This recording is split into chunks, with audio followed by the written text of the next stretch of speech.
But this is a process that anybody can do. Yeah. We've had local citizens, even within Newburgh and around the state, start their own initiative petitions to help address grievances that they've found within their local communities. And so we're here to kind of let everybody else out there know that that process is open to anybody. Now, so, even before you were chairman and even involved in this, I think you had an initiative. Was it ever put on the ballot? We had a couple different things in our town of Lafayette that went on.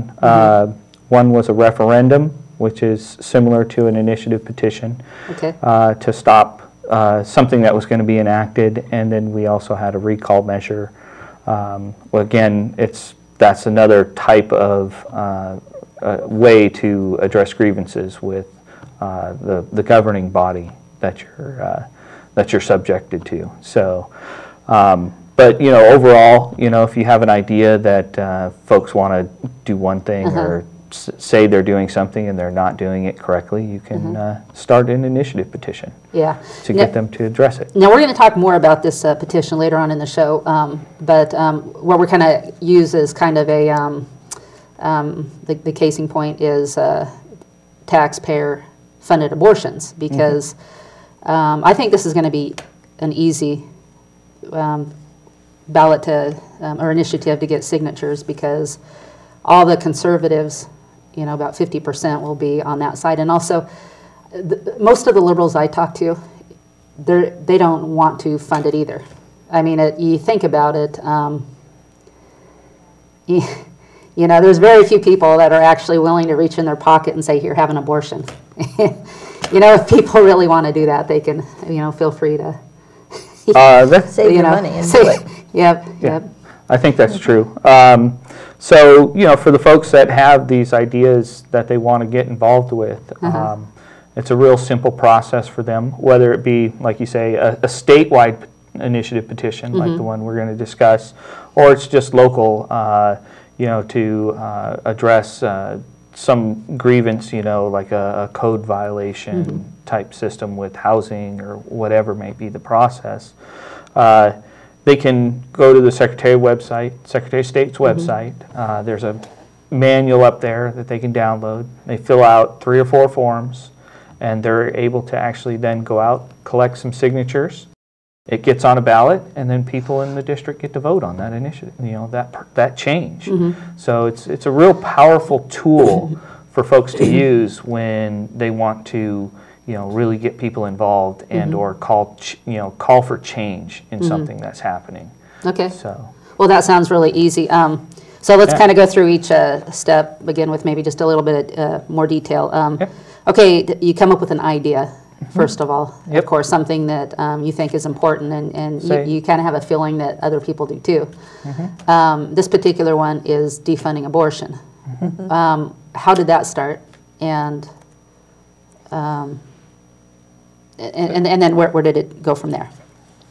Well, that was started by a pastor down in Eugene, and he felt this was something we really needed to do. So he started on his own, I guess, and started coming up with the idea. It's a very short, very sweet title. I mean, it's just that no public funds shall be used to pay for any abortion except to save the life of the mother or as may be required by federal law. It's very simple, straightforward. It's not anything really you can argue about with it. And I found people more than willing to sign it for that reason. Nobody's even come up against it so far. I mean, nobody's complained or tried to have it stopped or anything. So he came up with the idea, and then he just went on the website. And he started gathering people, and he got a... Are they co-petitioners? Is that what they are? Chief petitioners. Okay. Yeah. Well, let's back up to the website because he had to fill out some forms. Okay. Yeah. Did he have to pay any money to fill out the forms? That is going to depend on the actual the minor processes that are within the actual voting district themselves. Usually, the petitioning process is completely free of charge. And how many signatures did you need to even start the process? We only need a couple thousand. Okay, you mean for all of Oregon, you only needed a couple thousand? Okay. Right, Okay. to get that started. Now, it's much bigger now, and right now, our county has been allotted by the 3 people running it, that we're going to get 4,400 signatures in Yamhill County. In Yamhill County?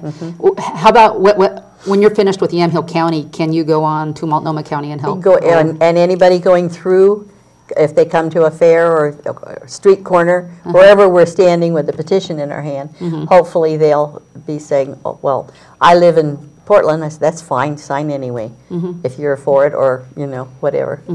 If they're a voter and they can only if sign they're once. a voter, they can only sign once, but make this your one time, because we got them there live, you know, and that's when you want them to sign. Okay, and how many total signatures are you going to need? Gee, I have no idea. Over a couple 100,000, I think. And a certain amount at each county, is that right? If they get all the signatures except in one county? Then we'll try to get more for wherever we are. Yeah. You know, if we can get more in Salem, fine. And if we can't, you know, like in Malheur, if you get 6, fine.